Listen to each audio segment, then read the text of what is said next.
Мен Төлеу Ербол Әлбекұлы. Маңғыстау облысы Мұнайлы ауданы нөмірі 13 мектеп гимназиясында еңбек жолында бастадым. Аталған білім ордасында 1015 оқушы білім алуда. Ендеше әңгімемізді мектептің күнделікті оқыту процесімен таныса отырып өрбітейік. Өзімді бақытты ұстаз санаймын. Өйткені өзімнің туған жерімде ауыл балаларына білім беруге мүмкіндік алып отырмын. Бұл мен үшін үлкен құрмет. Бала күнімнен бастап мұғалім мамандығына ерекше сүйіспеншілік қалыптасқан еді. Мысалы, мен білім алған Қызылтөбе лицейінде мұғалімдердің бейнесі, оқушылармен қарым-қатынасын көріп өскендіктен, мұның бәрі маған мұғалім болуға ықпал етті. Мен мектеп бітірген соң алдымда көптеген таңдаулар болды. Химия пәні жалпы өзі құпияға толы ерекше пән. Техникалық бағыттан көрі педагогикалық салаға бет бұру менің бала арманыма жасалған алғашқы қадамдардың бірі еді. Осылайша көздеген мақсатыма жету жолында қасиетті қазақ даласы Торғай өңіріне жол тарттым. Менің таңдауым бүкіл қазақ үшін ағартушылық жолды бастап ұстаздықтың сара жолын салған Ыбырай Алтынсарин атындағы Арқалық мемлекеттік педагогикалық институты болатын. Химия мамандығына түстім. Осы білім ордасында оқу кезеңінде мұғалім қандай болу керек деген сұраққа жауап алғандаймын. Өйткені ұстаздарым теориялық біліммен қатар мұғалім болмысына тән қасиеттерді көрсете білді. 2018-2022 жылдары аталмыш оқу орнында білім алып, дипломмен туған ауылыма оралдым.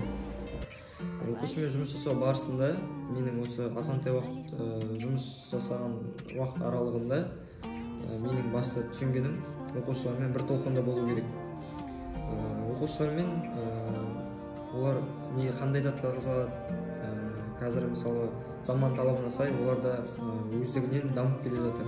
Және олардың жас деңгейіне түсіп, мұғалімдер оқушылармен бірге солар қандай затқа қызығады, мысалы қандай да бір атақты фильм немесе мультфильм болатын болса, мұғалімге осы фильм мультфильмді тамашалап білуі міндетті түрде қажет. Мысалы оқушылар футболға қызығатын болса, мұғалім де міндетті түрде футболға қарау қажет.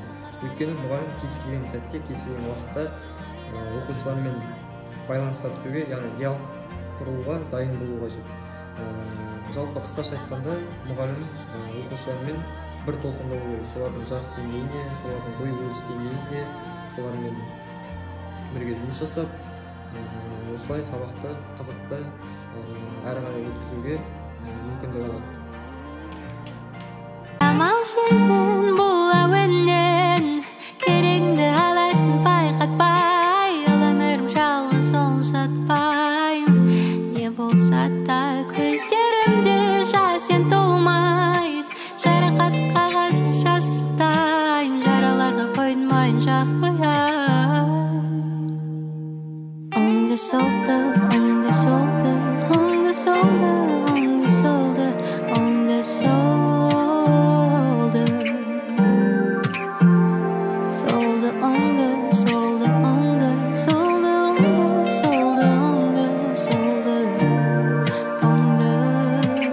Сабақ барысында қолданылатын әдіс тәсілдерге келетін болса, жалпы өзім 4К моделін ұсынғым келеді. Осы 4К моделі менің ойымша бірден-бір тиімді әдіс тәсілдердің бірі деп ойлаймын.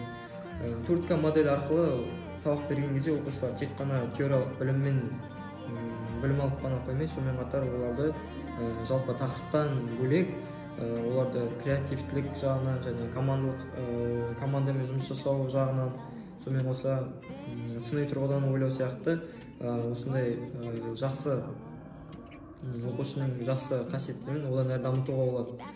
Осы 4К моделін өте тиімді тәсіл деп ұсыныламын. Сонымен қоса, мұғалім заман талабына сай, заманауи, ой өрісті заманауи болу қажет деп ойлаймын.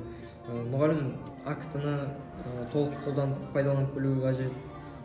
Сонымен қатар, оқушыларға да актыны тиімді пайдалануға үйрету қажет. Мысалы, біздің қазір оқушылар телефон ұстайды, олар түрлі ойын ойнайды, немесе ғаламтордан көптеген бейнеролик. Оқушыларға сол пайдасын тигізетіндей мақсатта жұмыс жасау қажет деп ойлаймын. Адам бір жылдық өмірін ойласа, дән себеді. Бар ғұмырын ойласа, ағаш отырғызады. Ғасырлық болашағын ойласа, ұрпақ тәрбиелейді. халық даналығы